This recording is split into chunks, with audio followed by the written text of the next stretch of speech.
Good morning everyone and welcome back to Workout of the Week. My name is Bailey and I am the Central Region Health Coach with QPS. Now today's exercise video is targeted towards mitigating the effects of sedentary behaviour, such as desk-based work or being seated in a car for long periods of time. Now PoliceLink recently reached out outlining that they had over 400 staff working on a 24/7 basis, with most of their staff being seated for the majority of their shift. Now, I don't think PoliceLink are alone. I know that there are plenty of sworn and unsworn staff members in QPS that also have sedentary roles. So this video is for all of my desk-based bandits. Now, we know that humans are built to stand and move regularly. So it comes as no surprise that being seated for long periods of time causes harm and negative physiological effects on the body. In fact, we know that prolonged periods of sedentary behaviour increases our risk of obesity, metabolic syndrome, cardiovascular disease, diabetes, and specific cancers such as colon and breast cancer. On top of that, poor blood flow and circulation as a result of sedentary behaviour increases our risk of deep vein thrombosis, as well as a myriad of other effects, including poor cognitive performance due to reduced blood flow to the brain. In addition, we often see mental health problems, we see an increased risk of musculoskeletal issues and premature mortality. So, what do we want to do? We want to move throughout the day. Now, there are 3 steps that I like to follow to increase movement throughout the day. Step 1, set up an ergonomic workstation. If you don't know what that looks like, I'll add some links into the comments and you can follow along with the government videos and guidelines that are available. Step 2, stand regularly. In fact, stand every 30 minutes. If you need to, set an alarm on your phone, set a reminder on your smartwatch, or set aside specific times throughout the day that you stand up and walk away, okay? You might like to use a sit to standers to add that standing every 30 minutes, or you might walk to visit a colleague or use that time to fill up your water bottle or whatever it is you like to do to get standing and get moving. And then step 3 is to move more, okay?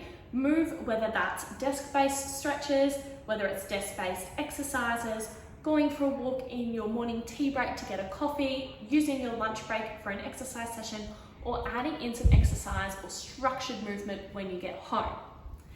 Now, I do want to add one point about being seated and what happens in our musculoskeletal system. Now, if I'm seated for prolonged periods of time, I'm in this position. Now, I might have good intentions and start with a nice tall spine. Usually by the end of the day though, despite an ergonomic workstation, I do feel fatigued, I've concentrated for long periods of time, and we often find ourselves in this position. Now, I'm exaggerating here, but essentially what you're seeing is a kyphotic posture or a rounded spine with a forward head tilt. Not great, definitely not natural. So in the seated position, what we see is shortened hamstrings, shortened hip flexors, overextended back muscles, shortened chest muscles, and then this shortening and lengthening at different sides of the neck, all right? This isn't healthy for us and it can contribute to lower and upper back pain, it can contribute to tight hamstrings, it can make our joints feel really sore. So if any of these are ringing a bell for you and you sit regularly, this video is definitely for you. In terms of countering these effects, we essentially want to follow the strengthen and lengthen approach. So we're going to focus on strengthening the muscles that are being overextended, such as our spine and part of our neck. We want to strengthen the muscles that are being switched off, such as our glutes, our core, and our legs, which switch off because we're not using them. We also want to lengthen the muscles that are really being shortened, okay? We want to lengthen our hamstrings, we want to lengthen our hip flexors, we want to lengthen our chest muscles. So we're essentially reversing the effect of being seated for long periods of time. Now, I've got 3 snack-a-size videos for you today. Snack-a-size means short videos or short exercise routines that you can fit in sporadically throughout your day to promote blood flow, to promote circulation, and to promote a healthy body if you are seated for a long time. Video number 1 is desk-based exercises. Video number 2 is desk-based stretches. And video number 3 are a few key exercises you can do at home without equipment just to strengthen and lengthen or mitigate the effects of being seated for long periods of time. So, get watching, enjoy, and I'll see you at the end.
thank you for joining me on this snackercise journey. Whether it was adding in desk-based stretches, desk-based exercises, or exercises that you can do from home to help mitigate the risks of prolonged sedentary behaviour, I really hope that you took something away from today's video. Please like and subscribe the video, definitely share it with your other colleagues, particularly if they are also in a sedentary-based role, so that we can create a happy, healthy workplace for me and for you. Have a wonderful day, guys.